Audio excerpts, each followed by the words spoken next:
I start.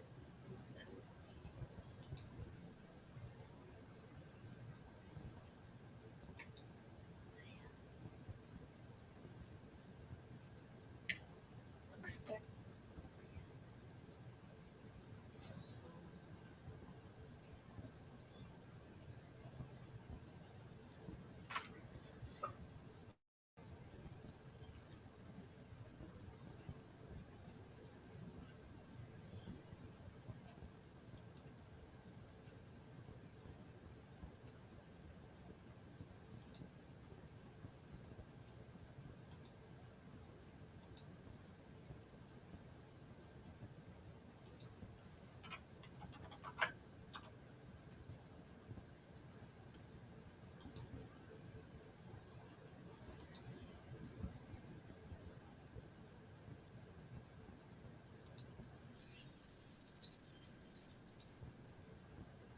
Ano pala sila? Nandyan sila, oh. Kahit nasabi ko, tingnan mo nandyan sila. Ay, kahit live na, nandyan pa rin sila.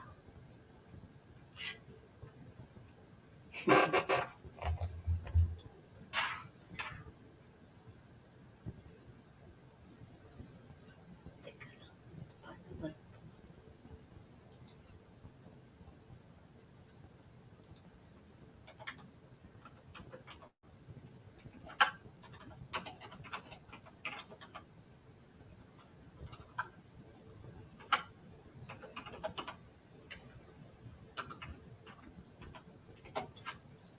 Ayan.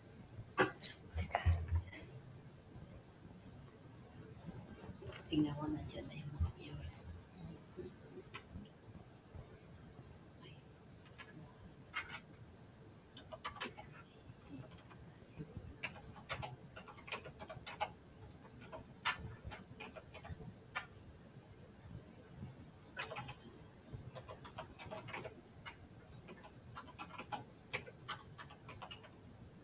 Ayan. I-play na natin. Ano lang po ito, i-reply ko lang po itong kapihan sa masa. Ayan. Ay, bakit? Tanggal. Sabi ko, i-reply ko lang kapihan sa masa, mali naman ang pindot ko. Play pala dapat. Ayan, nasan na? Okay, naka-play na siya. Nasa yung StreamYard natin. Play natin ito. Kapihan sa masa. Ayun. Ayan, pe-play ko natin.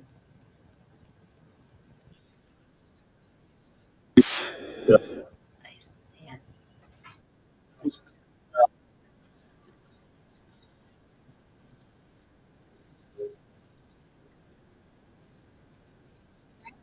Hindi pa. Anong nangyari? Saglit. Saglit lang. Pag-share na nga lang, hindi pa siya na-perfect. Ano ba yan? Ano ba yan? Kapihan, PBBM. Or yung isa. Ayun. Okay. Ayan. Visit, considering that we have been Okay, umpisahan natin. tapos na yung state visit dito sa Vietnam. We are just attending the state dinner that will be given by the president for myself and for the delegation. And it has been a very productive visit, considering that we have been here essentially only for 24 hours. But this has been a product of a great deal of discussion and hard work on both sides, on the Philippine side and on the Vietnam side. Ang nagsimula ito dahil ay lagi kong nakikita at nakakasama si Prime Minister Pham sa mga ASEAN, sa mga APEC. At during that time, linapitan ko siya at sinabi ko dapat mayroon tayong usapan, tayong Vietnam at saka Pilipinas, na hindi tayo magkakagulo. Kahit na nagkakagulo yung iba, tayo dapat ay gumawa tayo ng agreement na hindi tayo hindi tayo papasok dyan sa gulo na yan. And that is and then after several meetings, I think 4 or 5 meetings, meron din silang pinopose tungkol nga sa trade in rice specifically. Sinasabi nga, dahil nabanggit ko rin na tayo ay number 2 yata na importer galing sa Vietnam. Kaya importante rin sa kanila yung ating exchange.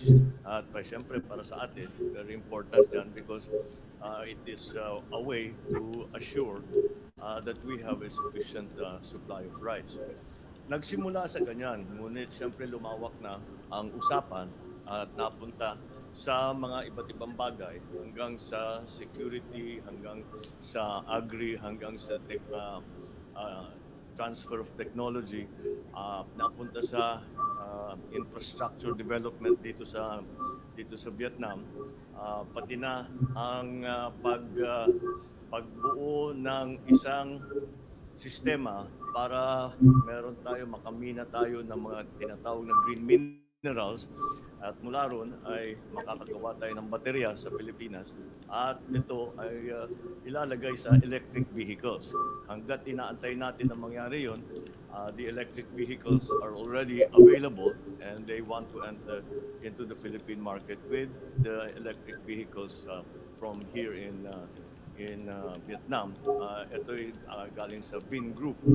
At marami pang ibang napag-usapan, pati na yung digital technology, pati scholarship sa AI at saka sa tech industries. Ito talaga ay hindi namin inaasahan na mangyayari, ngunit it happened. And that's why, considering that we were here for such a short time, we covered many subjects, which provides the opening for further discussion. And I think that Vietnam is very interested in coming to the Philippines. But ang punot dulo nito lahat ay yung security and defense na usapan ng Vietnam at ng Pilipinas para hindi tayo magkakaproblema kagaya ng nangyayari sa ibang bansa sa West Philippine Sea. Kaya yun talaga para sa akin ay napakahalaga. At yung agrikultura, siyempre hindi natin pwedeng basta isang tabihan dahil again, it's very important. We have commitments now to be supplied by the Vietnamese rice traders. Pinag-uusapan ng amounts at iniikot ni Secretary Kiko Laurel yung kanilang mga ibang lugar, dinala siya sa mga research stations, sa kanilang mga farm. At ang sabi niya sa akin, marami siyang natutunan at marami siyang nakikita possibilities ng mga potential na pwedeng palaguhin. So that just from those two, I think already we have achieved very much in this very short time. But considering that many other subjects came into play as well, again, marami tayong pwedeng i-develop na potential. Ang ating naging arrangement sa kanila ay yung ating laging sinasabi na kasi yung Vietnam at saka yung Pilipinas, in terms of the economy, in terms of all of that, it is we are very similar. So sasabihin, bakit kayo nagtutulungan? Dahil ang sinusundan natin is let us compete, but let us also cooperate every possible chance that we have. At naunawaan naman talaga nila, and they agreed that that is the way forward. So that is in essence what we have been able to do and what we have been able to achieve on this trip to Vietnam this time. So now I'll open the floor to your questions. Christina Maralit from Manila Times. Good afternoon po, Mr. President. Sir, in your recent trip to Japan, nabanggit niyo po that the ASEAN must forge its own code of conduct with regards to the South China Sea. And katulad nga po ng nabanggit ninyo, it's imperative na magkaroon tayo ng agreement with Vietnam regarding this. How soon po ninyo inaasahan for this to be crafted, and have you taken this up with the Vietnamese President and the Prime Minister? We're pretty much there. Yun yung memorandum of understanding na ating ginawa between our two coast guards, pati yung mga plano na magkakaroon ng joint cruises at joint exercises this year, 2024.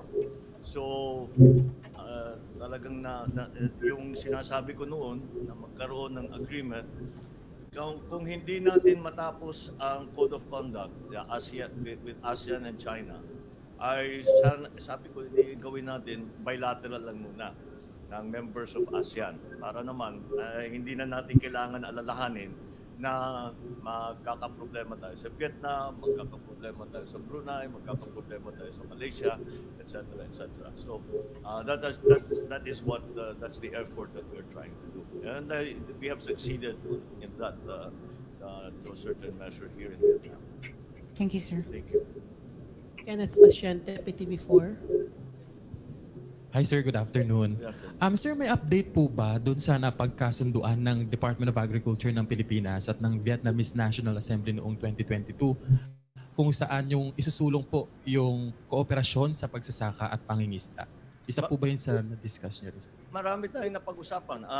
Yun lamang kahit sa research and development. Ang Vietnam ay pumupunta naman talaga sila, yung kanilang mga researcher, yung kanilang mga scientifico, at saka yung kanilang mga magsasaka ay pumupunta sa IRI at madalas sila nandun to develop some of the new varieties, to develop some of the new techniques in the cultivation of rice. So that will continue, but mas dadami pa. In terms of fisheries, ang napag-usapan natin ay yung naging maliwanag sa atin kung paano ang treatment natin, kasi merong kaunting kuminsan may mga Vietnamese fishermen na napapadpad sa Philippine waters and vice versa, kung paano ang handling niyan para hindi magkagulo, just to treat them humanely and to send them back to their respective countries. So yes, in terms of development, yun ang dapat nating pag-usapan pa. That we have to lay down the specifics, because that is one of the subjects that I was referring to na hindi naman talaga nating wala sa agenda pero lumitaw na subject matter para sa atin ay very interesting yan. Kaya yun. Ito yung simula pa lang. Maraming nasimulan ngayon. Kaya dadami ang diskusyon natin in Vietnam in many other aspects of our relationship. Thank you, Sir. Raquel Bayan, Radyo Pilipinas. Good afternoon, sir. Sir, ngayon po meron na tayo nasalihan ng maritime cooperation with Vietnamese Coast Guard. Tapos meron pa po tayo, sir, na isang ito pong Incident Prevention and Management of the South China Sea na kanina rin po pinisinta. Meron po ba mga particular na hakbang sa loob nitong mga agreement para ma-prevent na po natin yung aggression ng China sa South China Sea?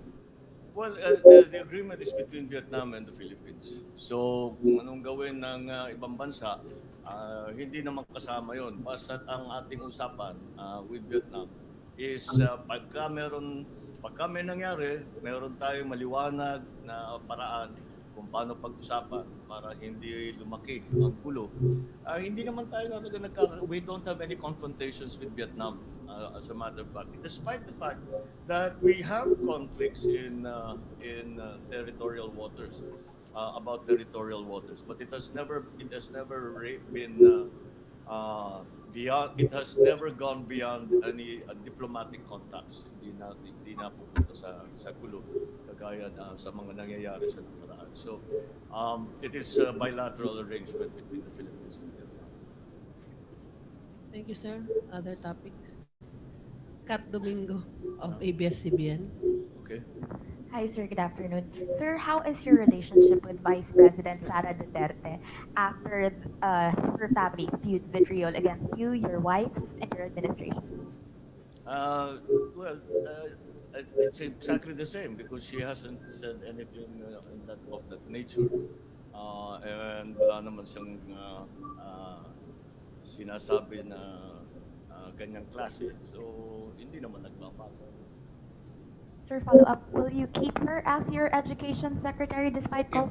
I'm sorry? Will you keep her as your education Yes. secretary despite calls from her family for you to Yes. step down? Yes. Sir, last question, Ivan Mayrina. In May 7. Yeah, magandang hapon, Mr. President. Good afternoon. Over the last few days, there were several calls for you to intervene in the clash of the two houses of Congress over People's Initiative. How do you intend to resolve this, sir? Well, we have been in continuous discussion with both houses in the recent days. In fact, before I left, I met with our legal luminaries and tried to find a way. Dahil naman ang habol ko talaga dyan are the economic provisions that I have been talking about this for many, many years already. So, napupunta sa ibang usapan na at nagagamit na pampolitika itong issue na ito. So, I have asked the leaders of both houses and again, some of the best constitutional minds that we have in the Philippines to come up with a simpler solution that does not cause so much controversy. I think it is the usual conflict between the House and the Senate in the whether to vote together or separately. Now, the best advice that we are getting, the best analysis and interpretation that we have, is that the legislature is of a bicameral nature, and therefore that implies that they will vote separately. So, how that will be done now is what we are trying to figure out. Well, how will it be done so that both houses' role in this bicameral system is preserved, and that is what we are working on right now. Sir, and what about the People's Initiative? What happens to the People's Initiative? We don't know yet. We haven't made those decisions yet. But I think as of now, the People's Initiative is they're continuing, but that's not. I don't know if that is still one of the options that remains to us. That's why we are asking mga former Chief Justices, si Chief Luke na tinatrabaho, our legal counsel in our soon-to-be centenarian legal counsel, si Manong JP, at yung mga constitutionalists, tinatanong nga natin, ano sa palagay ninyo ang pinakatamang gawin? So the details have not yet been decided upon. That is precisely what we will be working on when I get back. Sir, last na lang po, follow-up kay Kat. As far as you're concerned, is there still a unit team? Is there still a Unit team. Well, I think so. I believe so. Because if you remember, unit team is not just one party or two parties or three parties. It's the unification of all hopefully all the political forces in the Philippines to come together for the good of the country. And that is still there. It is still vibrant. It is still working, and we will continue on that basis. Thank you, sir. All right. Thank you, Malacanang Press Corps. Okay. Tapos na. Mag-comment lang ako. Ha?